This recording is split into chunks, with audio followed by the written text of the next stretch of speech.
Assalamualaikum warahmatullahi wabarakatuh. Bagaimana kabarnya pada pagi hari ini? Alhamdulillah, sepertinya kelas ini sangat semangat sekali ya. Oke, saya akan mengecek kesiapan kalian terlebih dahulu ya. Coba kalian lihat di samping kanan kirinya, apakah menemukan sampah? Oke, jika ada, sampahnya disemprot terlebih dahulu. Nanti ketika pelajaran sudah selesai, baru dibuang. Nah, sebelum memulai pembelajaran pada pagi hari ini, alangkah baiknya kita mulai dengan membaca berdoa bersama-sama. Kepada ketua kelas, Ibu persilakan.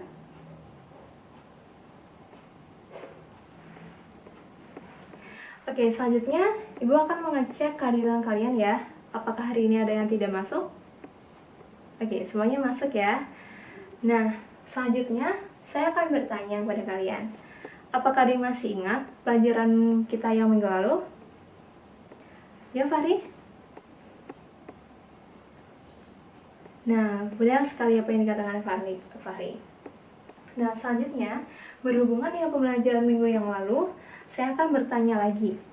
Kira-kira, apakah sama jumlah penduduk 10 tahun yang lalu dengan jumlah penduduk yang sekarang? Nah, semuanya menjawab berbeda ya. Dan kira-kira, adakah dampak yang ditimbulkan dengan perbedaan jumlah penduduk tersebut? Ya, Ani? Oke, kemiskinan. Andi? Oke, pengangguran. Ya, Stella? Oke, menurunnya kualitas pendidikan. Nah, semuanya yang kalian utarakan adalah benar. Tidak ada yang salah. Nah, Ibu harap pembelajaran kali ini kalian bisa mengidentifikasi faktor dinamika kependudukan.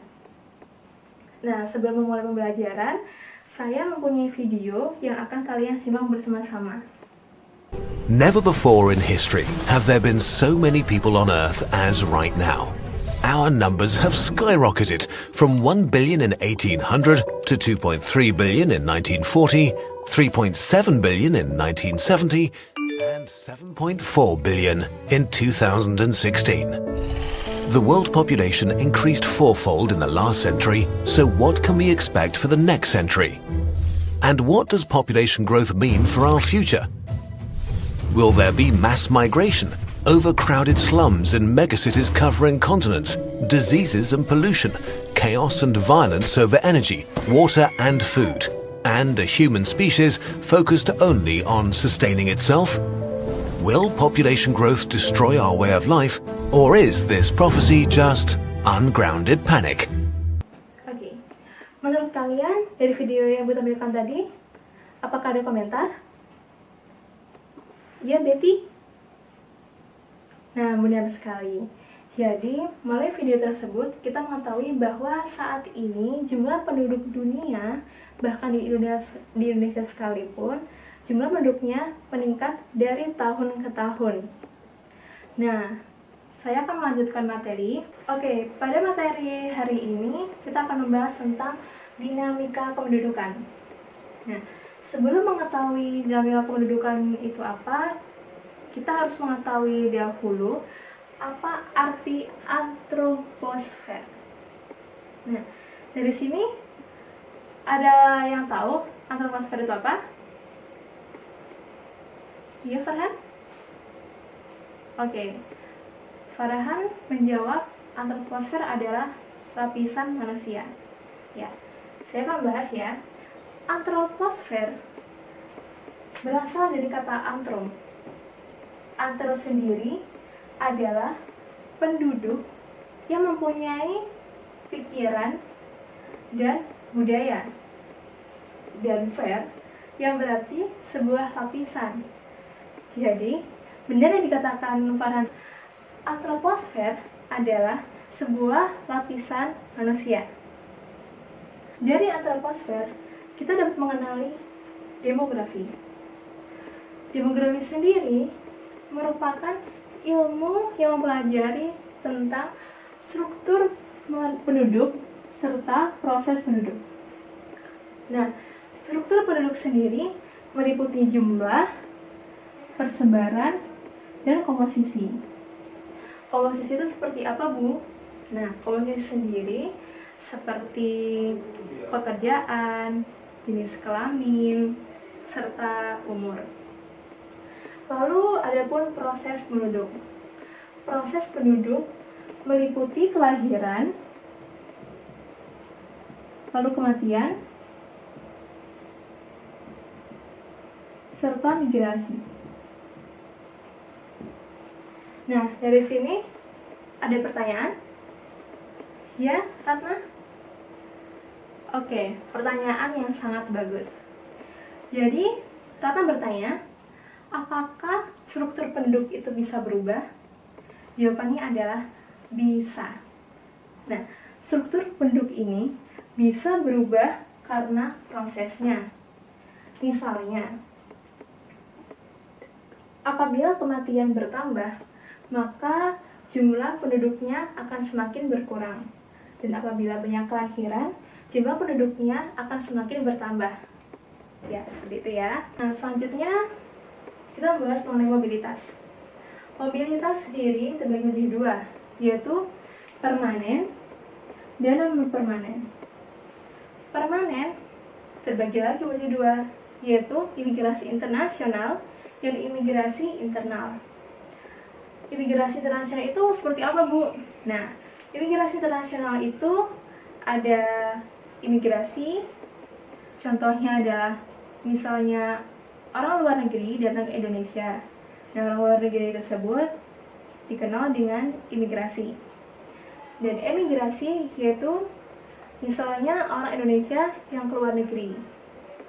Nah, hal tersebut bisa dikatakan emigrasi. Dan selanjutnya adalah remigrasi. Remigrasi yaitu contohnya adalah orang Indonesia yang tadinya pindah ke negara Singapura lalu kembali lagi ke negara asalnya. Itu disebut remigrasi. Selanjutnya adalah mobilitas non permanen. Nah, mobilitas non permanen sendiri terbagi menjadi dua, yaitu komutasi dan sirkulasi. Komutasi adalah orang yang keluar kota untuk bekerja tapi tidak sampai melebihi 24 jam. Nah, kita biasanya mengenal dengan sebutan pengelaju. Selanjutnya adalah mobilitas non permanen sirkulasi. Mobilitas non permanen sirkulasi ini orang yang bekerja di luar kota yang sempat menginap tapi tidak dalam jangka waktu yang lama. Nah, itu disebut dengan mobilitas non permanen sirkulasi. Oke, selanjutnya adalah masalah kependudukan. Tadi kita sempat menyinggung ya tentang masalah pendudukan, yaitu dampak dari perubahan penduduk dari tahun 2010 dan saat ini. Nah, masalah pendudukan ini salah satunya yang memicu adalah ledakan penduduk. Nah, apabila ledakan penduduk ini tidak diimbangi dengan kemampuan sumber daya manusia yang baik, akan menimbulkan masalah-masalah yang sudah saya sampaikan, yaitu kemiskinan, pengangguran, menurunnya fasilitas kesehatan, dan menurunnya fasilitas pendidikan. Oke, dari sini apakah ada pertanyaan? Oke, apabila tidak ada pertanyaan, silahkan membentuk kelompok masing-masing terdiri dari 5 hingga 6 orang. Lalu silahkan didiskusikan tentang apa yang mempengaruhi kualitas penduduk di suatu negara. Ya, setelah didiskusikan, nanti akan dipresentasikan dan kita bahas bersama-sama. Oke, semuanya sudah berdiskusi ya. Nah, kalau sudah, saya ingin silahkan kelompok 2 untuk memaparkan hasil diskusinya. Saya persilahkan. Ya, terima kasih atas pemaparan dari kelompok 2. Boleh tepuk tangannya untuk kelompok 2? Oke. Dari hasil diskusi yang telah dipaparkan oleh kelompok 2, mungkin dari kalian ada yang ingin berkomentar? Ya, silahkan Ratna. Ya, benar sekali. Jadi, dari pemaparan kelompok 2, kita dapat menyimpulkan bahwa kualitas penduduk tersebut bisa diukur melalui 4, yaitu pendapatan per kapita, mata pencaharian, kualitas pendidikan, serta kualitas kesehatan. Dari sini mungkin ada ditanyakan? Tidak ada ya? Oke, saya ingin tahu kesimpulan pada pembelajaran kali ini. Mungkin ada yang memberi kesimpulan? Oke, Bayu. Ya, benar sekali apa yang dikatakan Bayu, bahwa kualitas penduduk ini merupakan bekal kita dalam meningkatkan sumber daya manusia. Apabila sumber daya manusia itu bagus, maka suatu daerah atau negara bisa dikatakan dan bisa digolongkan negara maju. Oke, untuk pembelajaran kali ini sampai sini dahulu, dan tugas kalian adalah silakan membaca materi selanjutnya, yaitu mengenai materi tentang komponen makhluk hidup ya. Oke, kita akhiri dengan bacaan hamdalah. Alhamdulillahirrabbilalamin. Ya, sampai jumpa pada materi dan pertemuan selanjutnya. Saya akhiri. Wassalamualaikum warahmatullahi wabarakatuh.